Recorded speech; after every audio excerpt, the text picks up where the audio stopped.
Good afternoon, everyone. I just suddenly wanted to come on and have a quick chat about something that you can instantly do that's going to reduce those temper tantrums. And we're going to be thinking about over the next, up until maybe next week, I'm going to be doing a lot around well-being.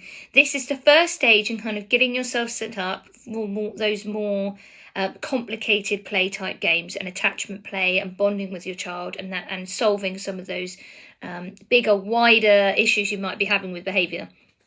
So why is it that I'm saying about well-being? It is more important to have your well-being set up first than to always be putting your child first. Now that can be really difficult, and I know that I could get some backlash from that, but here is why. Your cup must be full in order to be brimming over, in order to bring that full version of yourself, that full positive, open person to these kinds of games. These kinds of games that I might be introducing over the weeks and months coming up, they might be really, really difficult. They might bring up memories for you. They might bring up memories for your child, and they might bring up some things that you were not expecting. So in order to be able and ready for those kinds of games, your well-being must be first. Okay, so we're going to be thinking about how do we improve our own well-being, ready to bring that into the play and the games that I'm going to be doing with my child. So have a little think about the piggy bank that I just put up. Definitely do it with your child. What things would they put in their piggy bank that maybe after a temper tantrum, after some time out, before playing a game, after playing some of these games, is going to refill their piggy bank. Maybe they've had a bad day at school, anything like that. And it could be cuddling my teddies, drinking hot chocolate, watching a film, 10 minutes on my Xbox, extra time outside, Lego with dad, anything, literally anything. What fills up your child's piggy bank? But I really, really, really stress, please do the piggy bank for yourself. If your mental well-being is not in a place as good as it could be, some of the games that I'm going to be introducing are going to be really difficult for you. So take the piggy bank and do it for yourself. What fills up my piggy bank? I'll give you one. Chai latte. So I love chai latte, drinking that, watching Lord of the Rings, that fills up my piggy bank. Spending time with my horse, cuddling my dog, going for a walk, cups of tea, chocolate. Make sure that you know what is going to fill up your piggy bank and share that with your whole family, even your children. Everybody do their own piggy bank and think about how can we improve our mental well-being this week.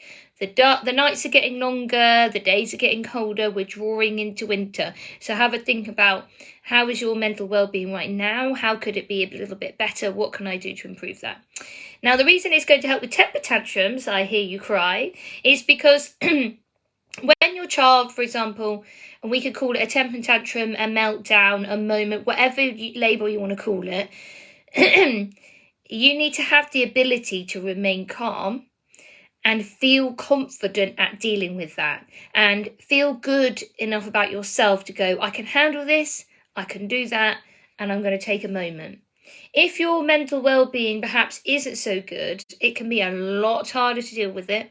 You'll probably start beating yourself up. You'll think, oh, I should have done this, I should have done that. I don't do shoulding all over yourself, okay? So you need to be in a place where you feel confident. So I'm going to do another video, another point about some language you could be using around your child's behaviour to go, hey, actually, I dealt with that really well.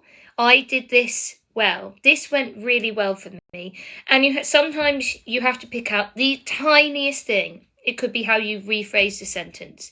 It could be that you stood your ground. It could be that your body language was a bit better today. It could be that you didn't say anything at all. It could be that you stepped away from it. So start thinking about that piggy bank also being about things you can put in there that you did really well around your child's behaviour. So point number 1, do the piggy bank with your child. Point number 2, do the piggy bank for yourself. Point number 3, mental well-being will increase your chances of dealing with temper tantrums, meltdowns, undesirable behaviour.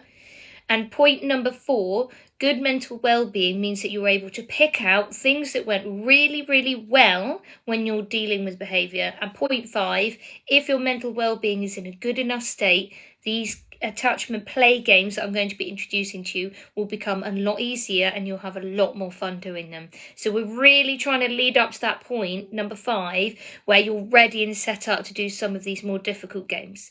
I hope that makes any sense. If you want any clarity, you're not sure, would like to ask some questions about it, please do ask. I'm going to be doing some videos on what is attachment parenting mean, what does attachment play mean, because I understand that that term does not mean anything to you right now.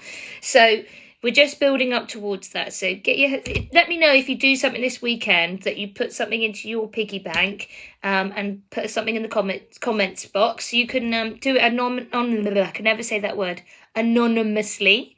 If you don't want to share and say who you are, that's absolutely fine. But this is a really lovely supportive group that we're starting to build here. So thanks very much if you did watch this, and I will catch you later. Bye for now.